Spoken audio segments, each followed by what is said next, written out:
జగన్ అయితే వరద ప్రభావిత ప్రాంతాల్లో మరొకసారి పర్యటించారు. అయితే ఈ దఫా మొన్నేమో సింగనగర్ అక్కడ పర్యటిస్తే ఇవాళ రాజరాజేశ్వరిపేట ఆ ప్రాంతంలో పర్యటించుకొచ్చారు. సరే, సహజంగానే జనాలు అతను జోడిస్తే మాట్లాడతారు. అక్కడికి వెళ్ళటం కానీ ఆ క్రౌడ్ చూస్తే అర్థమవుతుంది ఏ స్థాయిలో ఉందన్నట్టు. ఎందుకని ఇట్లా క్రౌడ్ వస్తారనే పవన్ కళ్యాణ్ కూడా వెళ్ళండి, అక్కడ జనం పెద్ద ఎత్తున గుమిగొడతారు, అట్లాగే తమ బాధలు చెప్పుకునేటటువంటి ప్రయత్నం చేస్తారన్నట్టు. అయితే ఇక్కడే అసలు పాయింట్ ఏంటంటే తను రెండు కీలకమైనటువంటి అంశాలు రైజ్ చేశారు. ఒకటి, కమ్యూనికేషన్ ఎక్కడ ఫెయిల్ అయ్యింది, అధికారులు ఎందుకు తిడతారు, ముందుగానే ఐఎండి లాంటి వాళ్ళు సమాచారాలు ఇచ్చినా కూడా ఎందుకు చేయలేకపోయారు, ఎందుకు కమ్యూనికేషన్ లేదు, ఎందుకని అక్కడ నీళ్లలో ఆ సహాయక చర్యలు విఫలమవుతున్నాయి, తర్వాత రోజుకు కూడా ఎందుకు విఫలమవుతున్నాయి, ఇది విమర్శిస్తూ పదే పదే మనం తిరగడం కాదు, ప్రజలు తిరిగేటట్టు ఉండాలి, ప్రజలకి తిండి దొరికేటట్టు ఉండాలి అన్నటువంటిది విమర్శ చేయడం ఒక ఎత్తు అయితే, ప్రతి కుటుంబానికి 50,000 రూపాయల చొప్పున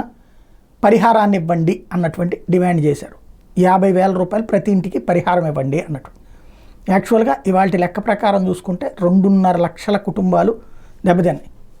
నష్టమైతే ఖచ్చితంగా 50,000 అనేది నార్మల్. ఎందుకంటే ప్రతి ఇంట్లో ఏవి లేవు, బట్టలు నాశనం అయిపోయినాయి, టీవీలు నాశనం అయిపోయినాయి, ఫ్రిడ్జులు నాశనం అయిపోయినాయి, 2 వీలర్లు నాశనం అయిపోయినాయి. అవన్నీ 50,000 అంటే అందులో ఒక డబుల్ కార్డ్ బెడ్ కూడా రాదు ఇవాళ రోజున పరిస్థితి చూస్తే.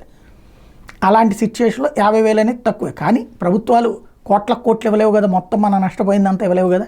కాబట్టి జగన్మోహన్ రెడ్డి 50,000 అన్నారు. కానీ అది సాధ్యమా? సుమారు 3 లక్షల కుటుంబాలు వేసుకుందాం. 3 లక్షలు అంటే 50,000 ఇవ్వగలదా ప్రభుత్వం? డౌట్ఫుల్లే.